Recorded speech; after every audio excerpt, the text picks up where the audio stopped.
नमस्कार दोस्तों, बुद्ध की प्रेरक कहानी में आपका स्वागत है। बहुत समय पहले की बात है। एक नगर में राजा बाबू नाम का एक सेठ रहता था। धर्म की ओर उसकी बहुत रुचि थी। कितने ही मंदिर उसने बनवाए, एक पाठशाला बनवाई जिसमें विद्वान सन्यासी पढ़ते थे। राजा बाबू का एक अन्य सेठ लक्ष्मीचंद से झगड़ा था, जो जमीन के संबंध में था। झगड़ा बढ़ते बढ़ते न्यायालय पहुंचा।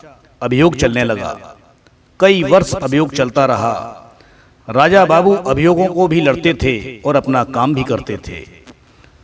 उनकी बनवाई हुई पाठशाला में प्रत्येक रात्रि को कथा होती थी। राजा बाबू सर्वदा उसे सुनने जाते। कथा सुनते सुनते उनको संसार से वैराग्य उत्पन्न हो गया। तथागत से पूछकर वे आश्रम में रहने लगे। एक कमरे में पड़े रहते। खाना घर से आ जाता, वे खा लेते और जाप करते रहते। बहुत समय बीत गया। एक दिन उन्होंने बुद्ध से कहा, यदि आपकी कृपा हो तो सन्यास ले लूं। दोस्तों, बुद्ध ने कहा, नहीं राजा बाबू, अभी तुम सन्यास के योग्य नहीं हुए। राजा बाबू ने सोचा, मैं घर पर नहीं जाता, परंतु मेरी रोटी तो घर से आती है। अब घर से रोटी नहीं मंगाऊंगा, यहीं एक नौकर रख लूंगा, वही बना दिया करेगा। उन्होंने ऐसा ही किया। और फिर एक दिन यह सोचकर कि अब तो घर से कोई संबंध नहीं, फिर वे बोले, भंते, अब यदि सन्यास ले लूं तो? दोस्तों, बुद्ध ने कहा, नहीं, अभी समय नहीं आया है। दोस्तों, राजा बाबू ने सोचा, मैं अभी नौकर से रोटी बनवाता हूं, इसलिए तथागत नहीं मानते, यह भी छोड़ दूंगा। भिक्षा मांगकर खाऊंगा और आराम की सब वस्तुएं भी छोड़ दूंगा। तब ऐसा ही किया उन्होंने।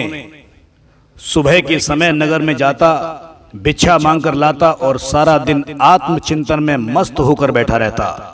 दोस्तों, बहुत समय बीत गया। फिर प्रार्थना की बुद्ध से, भंते, मुझे सन्यास लेने दीजिए। दोस्तों, बुद्ध ने सोचकर कहा, अभी नहीं राजा बाबू। राजा बाबू आश्चर्यचकित कि अब क्या कमी रह गई, सोचकर देखा और फिर अपने आप को कहा, मैं सभी जगह मांगने गया हूं, परंतु सेठ लक्ष्मीचंद के यहां मांगने नहीं गया। इसलिए शत्रुता की पुरानी भावना अब भी मेरे हृदय में बसी हुई है। इस भावना को छोड़ देना होगा। दोस्तों, राजा बाबू दूसरे दिन प्रातःकाल ही सेठ लक्ष्मीचंद के मकान पर पहुंच गया।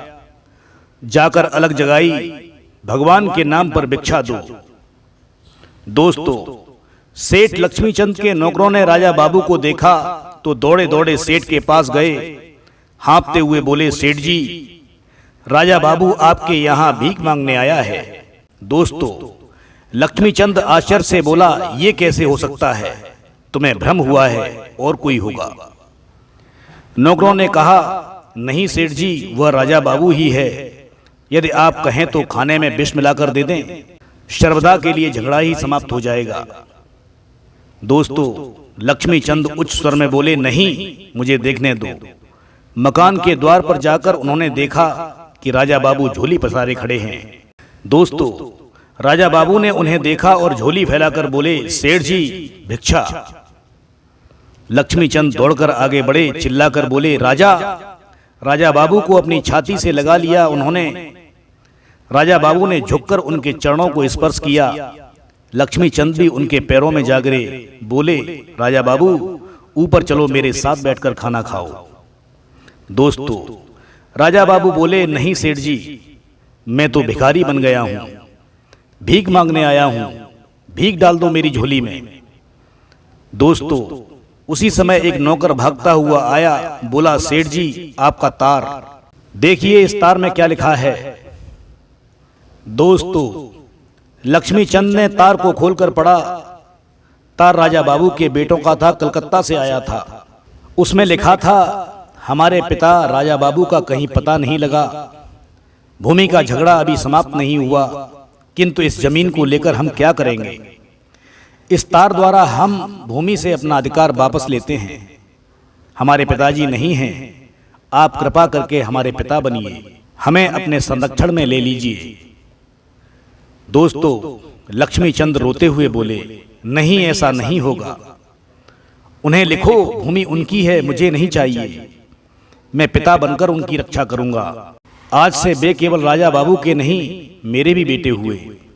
दोस्तों, इसके बाद राजा बाबू भिक्षा लेकर मुड़े तो देखा सामने बुद्ध खड़े हैं, हाथ में गेरुआ वस्त्र लिए हुए। राजा बाबू को छाती से लगाकर बोले, अब तू सन्यासी बनने योग्य हुआ राजा बाबू, अब ये कपड़े पहन। दोस्तों, बुद्ध की इस कहानी से हमको क्या शिक्षा मिलती है? इस प्रकार जब तक मन के अंदर घृणा है तब तक सन्यासी होने का क्या लाभ?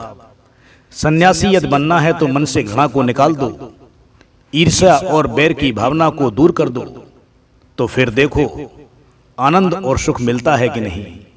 तो दोस्तों, आपको ये कहानी कैसी लगी? आपको ये कहानी अच्छी लगी है तो मेरे चैनल को लाइक करें, सब्सक्राइब करें और कमेंट जरूर करें। धन्यवाद।